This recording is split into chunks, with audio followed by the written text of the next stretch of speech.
देना चाहिए।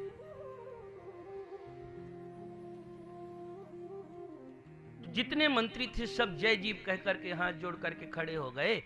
सब लोगों ने हाथ जोड़ करके कहा, महाराज आप करोड़ों वर्ष तक जिए, हम सबके मन में एक ही अभिलाषा है। पर सवार होकर के श्वेत छत्र लेकर के भगवान जब चले, राम राजा युवराज बन करके चले। हमारे घर की माताएं बहनें सुबह उठ करके राम को राजा के रूप में देखना चाहती हैं, इसलिए वो रोज सूर्य भगवान को अर्घ दे करके एक ही प्रार्थना करती रहती हैं। सब जय जीव कहने लगे। तो जैसे जय जीव कहना शुरू किया,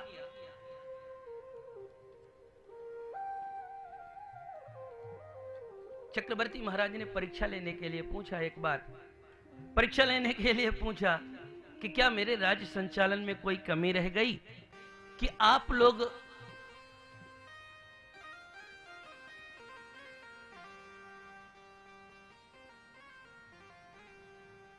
लोग इतना खुश हो जा रहे हैं, जय हो लगातार बोल रहे हैं, उसका कारण क्या है?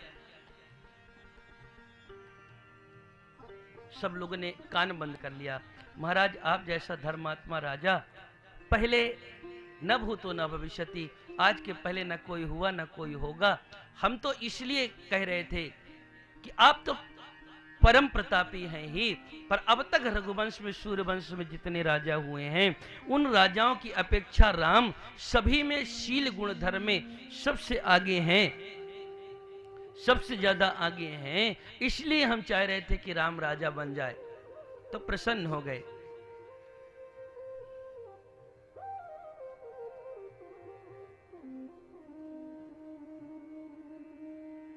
सब प्रसन्न हुए, विलंब नहीं किया, गुरुदेव भगवान के चरणों में गए और जाकर के उन्होंने कहा, गुरुदेव भगवान के चरणों में जाकर के उन्होंने कहा,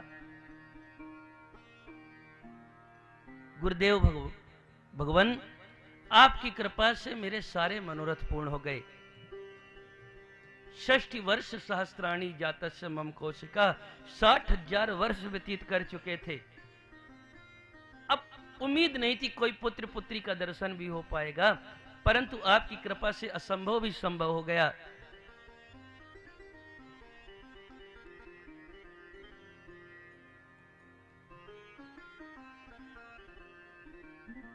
बहुत बहुत शुभकामना। चली तो बहुत दिन से, 2 दिन पहले से थी, आखिरकार पहुंच ही गई। डॉक्टर शुभम त्यागी जी हैं आप, और बड़ी मशहूर कवित्री हैं और मेरठ से हैं।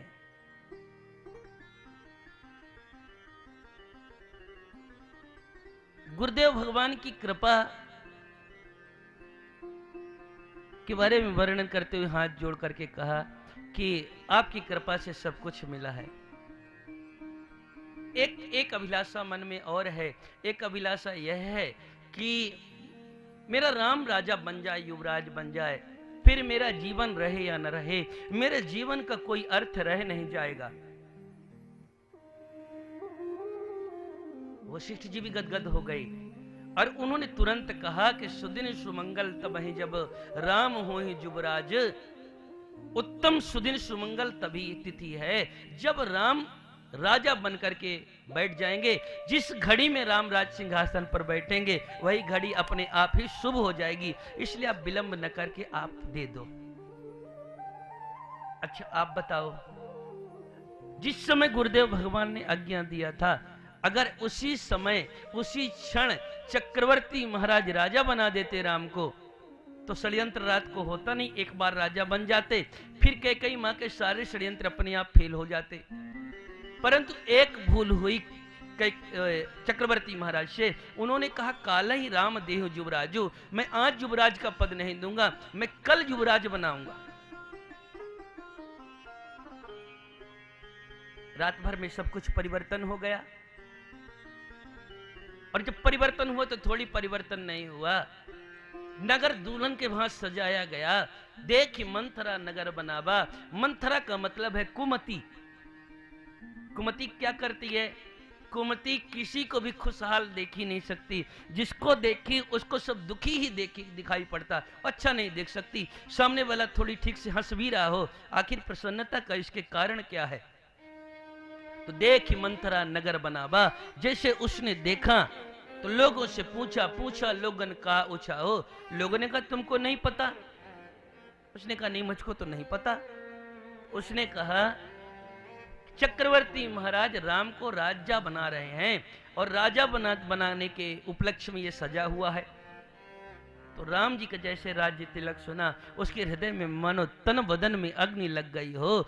जल्दी से भागती भागती कैकेयी माँ के पास में आई। और फिर आप संवाद अच्छे से सब लोग सुन के रखा है, आप लोग जानते हैं उसने पहले जब बुराई करना शुरू किया तो ऐसा लगा कि आज लक्ष्मण से फिर इसकी भेंट हो गई। ये राम जी के प्रति हमेशा उल्टा सीधा बोलती रहती थी, तो लक्ष्मण जी कभी कभी इसकी थोड़ी दवाई कर दिया करते थे। तो एक बार तो कैकेयी माँ ने मुस्कुरा के कहा, दीन लखन सिख असमन मोरे, मुझको लगता है कि आज लक्ष्मण ने तुमको कुछ न कुछ शिक्षा जरूर दिया है। पर जब इसने कहा कौन रप हो हमारी कहानी, चेरी छोड़ा भोब की रानी, हमको तो दासी ही रहना है, राम राजा बने कोई बने। तो उसने पूछा कैकेयी मैया ने कि आप चाहती क्या हो? मंथरा ने अपने मंतव्य को कहा कि हम चाहते हैं कि हमारे मन में है कि अगर राम राजा बन जाते हैं तो या तो आप दासी बन करके रहोगी, क्योंकि जिसका पुत्र राजा बनेगा राजमाता तो फिर वही कहलाएंगी। अभी की बात छोड़ दो, अभी तो जो आप परम प्रेषी चक्रवर्ती महाराज के बन करके बैठी हो, जब राजा राम बनेंगे, राजमाता कौशल्या बनेगी, उसके बाद या तो दासी बन करके रहोगे या तो नगर को छोड़ करके दर बदर भटकोगे, और आपका बेटा भरत भी या तो दास बन करके रहेगा, नहीं राज्य के लिए कंटक समझ करके राम जी उसको जान से ही मरवा देंगे। जैसे इतना बोला, अब तो कैकेयी माँ के क्रोध का ठिकाना नहीं रहा। कैकेयी माँ ने एक क्षण में कहा, अरे मंथरा, इतनी तुम्हारी हिम्मत कैसे हो पाई कि तुम मेरे घर को तोड़ने फोड़ने की बात कर रही हो? फिर अगर तुमने मेरे घर के बारे में ऐसी उल्टी सीधी बात किया, मैं तुम्हारा जीव निकलवा लूंगी, जीव कटवा लूंगी। तुम मेरे राम को जानते कितना हो?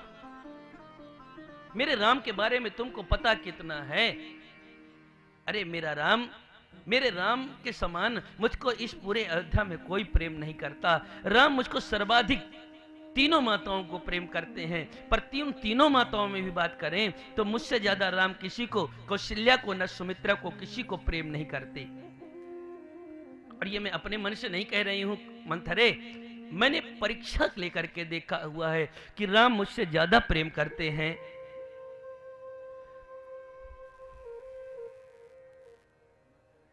एक भूल हो गई। भूल क्या हो गई? भूल यह हो गई, स्वामी विवेकानंद जी शिकागो में थे, तो वहां पर एक औरत, फॉरेन लेडी ही होती हैं, और स्वामी विवेकानंद के रूप सौंदर्यता को देखकर विमोहित हुई। स्वामी के पास आई और प्रणाम करके कहा कि हम आपसे विवाह करना चाहते हैं। स्वामी विवेकानंद जी ने कहा, मुझसे विवाह क्यों करना चाहती हो? उसने कहा, हम आप जैसे तेजस्वी पुत्र को चाहते हैं, इसलिए हम आपसे विवाह करना चाहते हैं। स्वामी विवेकानंद ने कहा, बस इतनी ही बात है क्या? अगर मेरे जैसे आपको पुत्र ही चाहिए तो आप एक काम करिए, अगर मुझसे विवाह कर लिया तो इसके बाद क्या गारंटी है कि मेरा पुत्र, आपका पुत्र मेरे जैसा ही होगा? आप ऐसा करिए कि आप मुझको ही अपना पुत्र मान लीजिए, आपको पुत्र मिल जाएगा और हमारा सन्यास धर्म भी बचा रहेगा। आप मुझको ही पुत्र मान लो। अगर कैकेयी मैया ने यह कहा कि मैंने परीक्षा करके देखा है कि राम मुझसे ज्यादा, सभी माताओं से ज्यादा प्रेम करते हैं, फिर दूसरी बात उनके मन में नहीं आनी चाहिए थी। क्या है उनके मन में? कि मोह पर कर